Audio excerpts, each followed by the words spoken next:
இந்த தினத்திலே இந்த ஒரு நாள் பள்ளி பாடத்தை படிக்க வந்திருக்கின்ற உங்கள் ஒவ்வொருவரையும் இறைமகன் இயேசு கிறிஸ்துவின் இனிதான நாமத்திலே அன்போடு வாழ்த்தி வரவேற்பதோடு நாங்கள் யாவரும் இந்த பாடத்தை படிப்பதற்கு முன்பதாக எங்களுடைய கண்களை மூடி ஆண்டவருடைய சமூகத்திலே ஒரு சில நிமிடங்கள் எங்களுடைய ஜெபத்தை ஏறெடுப்போமாக.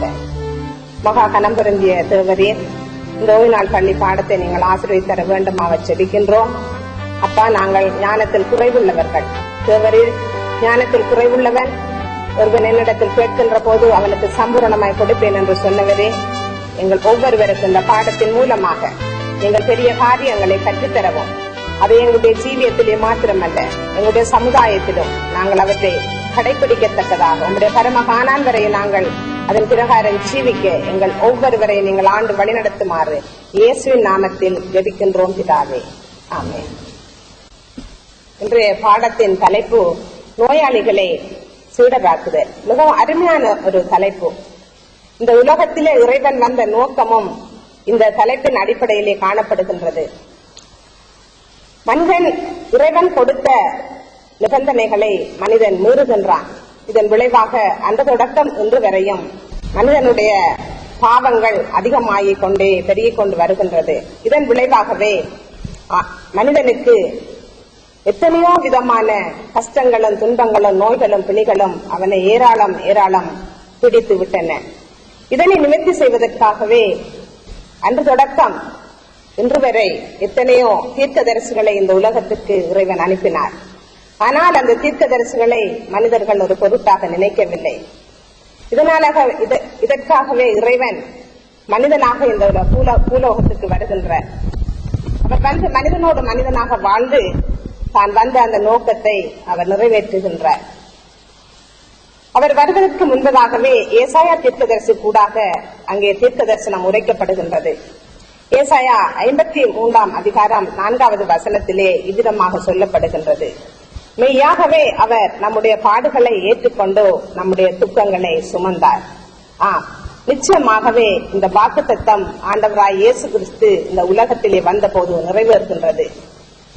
இதை மத்திய சுவிசேஷத்திலே நாங்கள் பார்ப்போமானால் மத்திய 8 அதிகாரம் 17வது வசனத்திலே நம்முடைய பலவீனங்களை ஏற்றுக்கொண்டு நோய்களை சுமந்தார் என்பதை மத்திய சுவிசேஷம் மிகவும் தெட்ட தெளிவாக எங்களுக்கு கூறுகின்றது. இன்றைய மனன வசனத்தை நாம் வாசிப்போமானால் மத்தேயு 15 அதிகாரம் 30-31 வசனங்கள் எங்களுக்கு இவ்வண்ணமாக கூறுகின்றன. சப்பானிகள், குருடர், ஊமையர், ஊனர் முதலிய அநேகரை திரளான ஜனங்கள் கூட்டிக் கொண்டு இயேசுவினிடத்திலே வந்து அவர்களை அவர் பாதத்திலே வைத்தார்கள். அவர்களை அவர் சொஸ்தப்படுத்தினார். ஊமையர் பேசுகிறதையும், ஊனர் சொஸ்தமடைகின்றதையும், சப்பானிகள் நடக்கின்றதையும், குருடர் பார்க்கின்றதையும் ஜனங்கள் கண்டு ஆச்சரியப்பட்டு இஸ்ரவேலின் தேவனை மகிமைப்படுத்தினார்கள் என்பதே. அருமையான வசனம். அன்று ஏசாயா தீர்க்கனுக்கு கூடாக உரைக்கப்பட்ட வசனம் ஆண்டவராய் இயேசு கிறிஸ்துவுக்கு கூடாக நிறைவேற்றுவதை நாங்கள் இந்த வசனத்துக்கு கூடாக காண்கின்றோம்.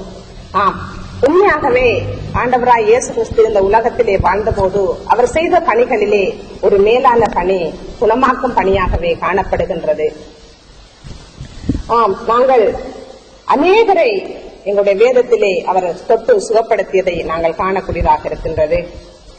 அடுத்ததாக நாங்கள் பார்க்கின்ற போது லூக்கா 4 அதிகாரம் 17 வசனம் தொடங்கி 19வது வசனம் வரையும் அங்கே கூறப்படுகின்ற வார்த்தைகளின் பொன்மொழிகளை நாங்கள் பார்ப்போமானால், இருதயம் நறுங்குண்டவர்களை குணமாக்கவும், சிறைப்பட்டவர்களுக்கு விடுதலையையும், குருடருக்கு பார்வையையும், நொறுங்குண்டவர்களை விடுதலையாக்கவும்.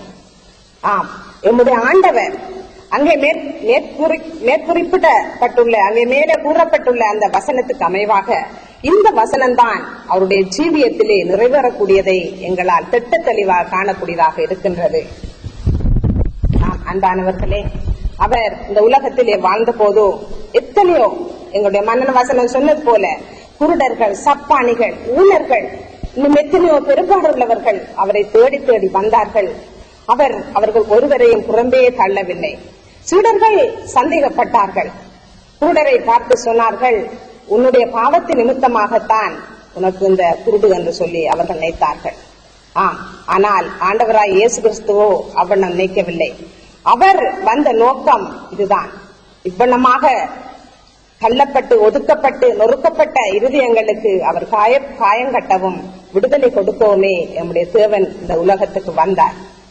நாங்கள் பெரும்பாடுள்ள ஒரு ஸ்திரியை நாங்கள் பார்க்கின்ற போது அவள் 12 வருடமாக பெரும்பாடுள்ளவளாக காணப்பட்டாள். அவளிடம் காணப்பட்ட எல்லா விதமான பணம், சொத்துக்கள் எல்லாவற்றையும் அவள் வைத்தியருக்கு கொடுத்து அங்கே ஒரு பலனும் அவளுடைய வாழ்க்கையிலே காணவில்லை. அவள் மிகவும் வேதனைப்பட்டவளாக, கைவிடப்பட்டவளாக, நொறுக்கப்பட்டவளாக, ஆண்டவரே இந்த உலகத்திலே அவளால் தாங்க முடியாத அந்த சுமையை சுமந்து கொண்டு அவள் வாழ்ந்து கொண்டு வேதனையோடு இருக்கின்ற காலத்தில் தான் ஒரு நாள் ஆண்டவராய் இயேசு கிறிஸ்துவை பற்றி அவள் கேள்விப்படுகின்றாள். உடனே அவரை நான் காண வேண்டும் என்று சொல்லி அவள் துடியாய் துடித்து ஒரு நாள் அவர் அங்கே கூட்டத்தில் நிற்கின்ற போது அவள் ஓடோடி செல்லுகின்றார். ஓடி சென்று அங்கே அவருக்கு பக்கத்திலே போவதற்கு கூட அங்கே நடுநடுங்கிக் கொண்டு, காரணம் அந்த காலங்களிலே பெண்கள் சமூகத்திலே ஒதுக்கப்பட்ட நிலையிலே காணப்பட்டார்கள். அவ்விதமாகத்தான் அங்கே பரிசேயர் சதுசேயர் அவர்களுக்கூடாக அவள் பயந்து நடுங்கிக் கொண்டு அங்கே அவருக்கு பக்கத்திலே போக முடியாமல் அவருடைய வஸ்திரத்தின் ஓரத்தை தொட்டாள். அங்கே தொட்டது மாத்திரத்திலே அவருடைய உடலிலே இருந்த ஒரு மின்சாரம் பாய்வது போன்ற ஒரு குணம் அங்கே அவளுக்குள்ளே காணப்பட்டது. அது மாத்திரமல்ல, நம்முடைய ஆண்டவராய் இயேசு கிறிஸ்துவுக்குள்ளும் அந்த ஒரு தொடுகையின் மூலமாக ஒரு மெய்யான ஒரு விடுதலை அங்கே அவருக்குள்ளே கிடைக்கக்கூடியதாக காணப்பட்டது. அந்த இடத்திலே அவர் கேட்கின்றார், என்னை தொட்டது யார் என்று சொல்லி. உடனே அங்கிருந்த சீசர்கள் சொல்லுகிறார்கள், இத்தனை பெரிய கூட்டத்திலே இருக்கின்ற மக்கள் மத்தியிலே என்னை தொட்டது யார் என்று எப்படி நீங்கள் கேட்பீர்கள் என்று. அந்த இடத்திலே அந்த பெண் நடுநடுங்கிக் கொண்டு அவர் பாதத்திலே வந்து விழுகின்றாள், நான் தான் உங்களை தொட்டது என்று சொல்லி. எவ்வளவு அருமையான ஒரு காட்சியாக அது காணப்படுகின்றது.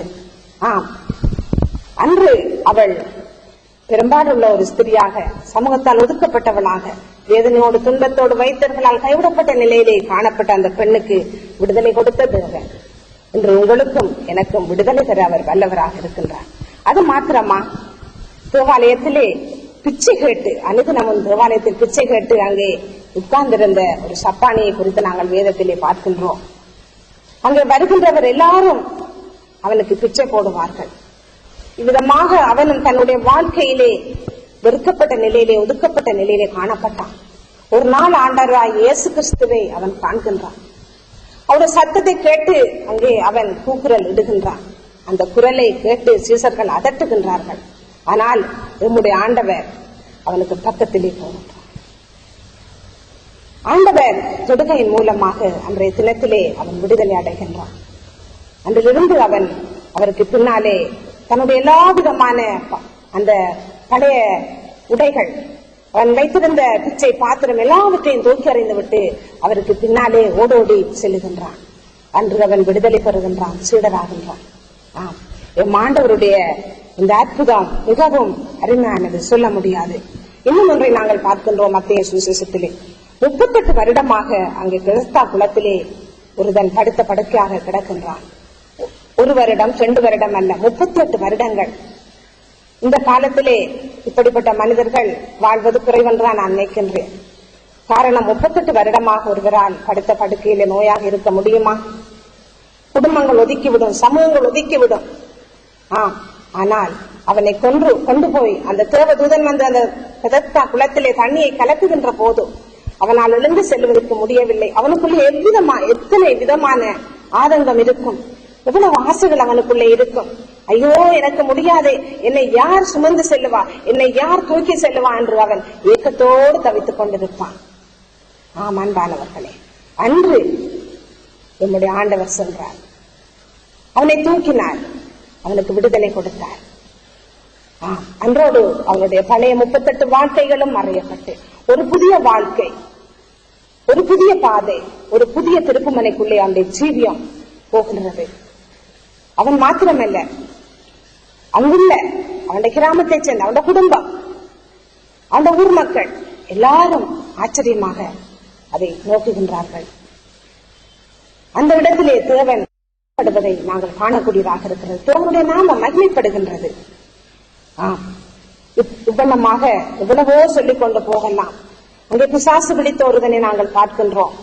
தேவன் வருகிறார் என்று அறிந்த உடனே அந்த பிசாசு அங்கே நடுங்கிக் கொண்டது. தேவகுமாரன் தனக்கு கிட்டே வருவதை அங்கே அவன் ஏற்றுக்கொள்ள முடியாமல் இயேசு கிறிஸ்துவே என்று சொல்லி அங்கே கத்தி அங்கே அவன் தேவனை அங்கே கிட்டே வராமல் அங்கே பிசாசு அங்கே தடை பண்ணுவதை நாங்கள் காணக்கூடியதாக இருக்கிறது. அந்த பிசாசு பிடித்த வாலிபனுக்கு கிட்டே தேவன் போய் அங்கே அவனை தொட்டு அவனுக்கு பெரிய விடுதலையை கொடுக்கின்றார். ஆச்சரியம்! அவருக்கு பின்னாலே போக அவன் அனுமதி கேட்கின்றான். ஆனால் அவர் சொல்லுகின்றார், இல்லை, உன்னுடைய வீட்டுக்கு போ என்று சொல்லி அவன் வீட்டுக்கு போகின்றான். என்ன ஆச்சரியம் பாருங்க! விடுதலை! அத்தனை வருடமாக அங்கே கட்டிலே கிடந்து அந்த பிரேத கல்லறையிலே கிடந்த அந்த வாலிபனை அவர் தொட்டு விடுதலையை கொடுக்கின்றார். அது மாத்திரமா, இன்னும் எத்தனையோ விடுதலை பெற்றவர்களை நாங்கள் அடுக்கிக் கொண்டே போகலாம். அவர்களுடைய வாழ்க்கையில் மாத்திரமா, எங்களுடைய வாழ்க்கையிலும் தான் நாங்கள் ஒவ்வொருவரும் அதற்கூட கடந்து வந்தவர்களாகத்தான் காணப்படுகின்றோம். அன்றுள்ள தேவன் இன்று வரையும் எங்களுக்கு விடுதலை தர வல்லவராக இருக்கிறார். அந்த மேசியாவை நாங்கள் என்றுமே எங்களுடைய வாழ்க்கையில சொந்த ரட்சகராக ஏற்றுக்கொண்டு நாங்கள் ஜீவிக்கின்ற போது அவர் அன்றும் என்றும் என்றும் மாறாத நித்திய தன்மலையாகிய தேவன் எங்களுக்கும் விடுதலை தர வல்லவராக இருக்கின்றார். ஒரு பக்தன் விதமாக பாடுகின்றான், அருமருந்திலும் ஒரு மருந்தே உம்பரத்தில் கண்டேனே. அந்த ஒரே ஒரு மருந்து எங்களுடைய ஆண்டவராகிய இயேசு கிறிஸ்துவான். இந்த உலகத்தில் எத்தனையோ வைத்தியர்கள் இருக்கலாம், கோடா கோடி வைத்தியர்கள் இருக்கலாம். ஆனால் எங்களுடைய தேவன் மாத்திரம்தான் எங்களுக்கு ஒரே ஒரு பரம வைத்தியர். அந்த பரம வைத்தியரை நாடி நாங்கள் என்ன வியாதிகள், என்ன துன்பங்கள், என்ன வேதனைகள் இருந்தாலும் எங்களுக்கு விடுதலை தர வல்லவர் அவர் ஒருவர் தான். அந்த தேவனை நம்பி நாங்கள் அவருடைய பாதத்தை இறுக பற்றி கொண்டோம். அவருடைய கரத்தை நாங்கள் பிடிக்கின்ற போதோ எங்களுக்குள்ளும் பெரிய விடுதலைகள், வெற்றிகள் கிடைச்சிப்போம். அன்பானவர்களே, அந்த ரட்சகராகிய ஆண்டவரை எங்களுடைய வாழ்க்கையில சொந்த ரட்சகராக ஏற்றுக்கொண்டோம். அந்த பரமகானனுக்கு சொந்தமான பிள்ளைகளாக வாழ எங்களை நாங்கள் அர்ப்பணிப்போம். திமிர்வாதக்காரன் தனது சரீரத்திலும் ஆத்மாவிலும் சுகம் பெற்றான். சரீரத்தில் அவன் ஆரோக்கியம் பெறும் முன் ஆத்மாவில் அவன் ஆரோக்கியம் அடைய வேண்டி இருந்தது. சரீர நோயிலிருந்து குணமாவதற்கு முன் கிறிஸ்து அவனுடைய மனதுக்கு விடுதலையை கொடுத்து பாவத்திலிருந்து அவன் ஆத்மாவை சுத்திகரிக்க வேண்டி இருந்தது. அந்த திமிர்வாதக்காரனை போல் இன்று ஆயிரக்கணக்கானோர் சரீர வியாதியால் அவதிப்படுகின்றார்கள். பாவங்கள் மன்னிக்கப்பட்டது என்கின்ற செய்தியை கேட்க ஏங்குகின்றார்கள்.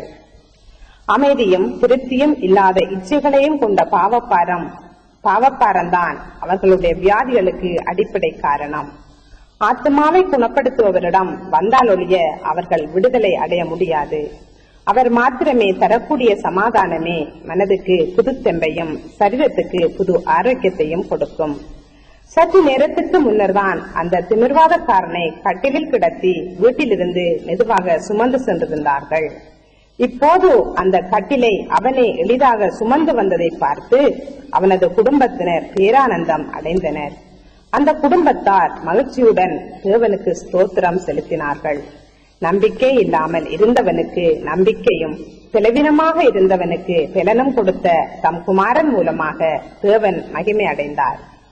அவனும் அவன் குடும்பத்தாரும் இயேசுவுக்கு தங்கள் வாழ்க்கையை அர்ப்பணிக்க ஆயத்தமாக இருந்தார்கள் என்பதே. வருத்தப்பட்டு பாரம் சுமப்பவரே, வருவீர் இயேசுவண்டை இளைப்பாற. வருத்தப்பட்டு பாரம் சுமப்பவரே, வருவீர் இயேசுவண்டை இளைப்பாற. தாகமுள்ளவரே வாருமென்றோ, தாகத்தோடு வரும் சமாரியனை கண்டார். தண்ணீர் கேட்டார், அவர் தாகம் தீர்த்தார். பாவ மன்னிப்பை கொடுத்து மகிழச் செய்தார். தண்ணீர் கேட்டார், அவர் தாகம் தீர்த்தார். பாவ மன்னிப்பை கொடுத்து மகிழச் செய்தார். வருத்தப்பட்டு பாரம் சுமந்தவரே, வருவீர் இயேசுவண்டை இளைப்பாற.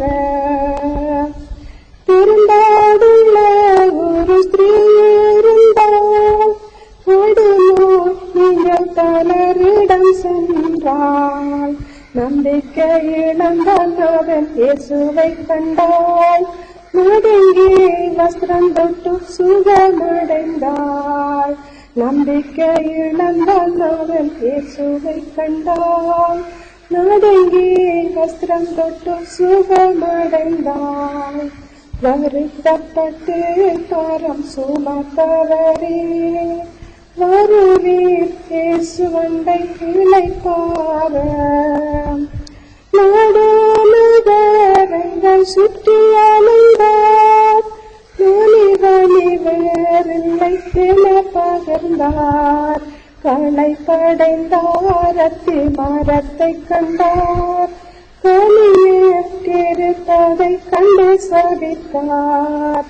களைப்படைந்தார் அத்தி மரத்தை கண்டார், கலியேற்றிருப்பதை கண்டு சபித்தார். வருத்தப்பட்டு பாரம் சுமப்பவரே, வருவீர் இயேசுவண்டை இளைப்பாற. வருத்தப்பட்டு பாரம் சுமப்பவரே, வருவீர் இயேசுவண்டை இளைப்பாற. தேவன் தாமே வார்த்தைகளை ஆசீர்வதிப்பாராக. நாங்கள் எங்கள் கண்களை மூடி ஜெபம் பண்ணுவோம். எங்களை நேசிக்கின்ற எங்கள் நல்ல ஆண்டவரே, அப்பா, அன்றும் என்றும் என்றும் மாறாத தேவனாக இருக்கிறீர் ஐயா. இந்த மனிதனுடைய பாவத்தின் நிமித்தமாக மனிதன் மீட்க முடியாமல் விடுதலை பெற முடியாமல் இருந்த மனிதனுக்காக நீங்கள் மனிதனாக வந்த இந்த உலகத்திலே எங்களுடைய பாவங்களையும் எங்களுடைய சுமைகளையும் எங்களுடைய குற்றங்களையும் எங்களுடைய குறைகளையும் ஏற்றுக்கொண்டப்பா. அன்பான தேவன் எங்களுக்கு விடுதலையை தந்தவர் மாத்திரமல்ல, என்றும் இன்றும் விடுதலை தர வல்லவராக இருக்கிறார் ஐயா. அந்த நித்தியமான அந்த அழியாத தேர்ம்ப வீட்டை நாங்கள் அடையும் மட்டும் உங்களுக்குள்ளே நாங்கள் ஜீவிக்கத்தக்கதாக நாங்கள் மாத்திரமல்லப்பா அநேகரை உங்களுடைய பரமகானானுக்கு சொந்தமாக்கிக் கொள்ள எங்கள் ஒவ்வொருவரை நீங்கள் எடுத்து பயன்படுத்த வேண்டுமாக அருமை இரட்சகரும் மீட்பருமாய் இயேசுவின் நாமத்தில் ஜெபிக்கின்றோம் எங்கள் நல்ல பிதாவே. ஆமென்.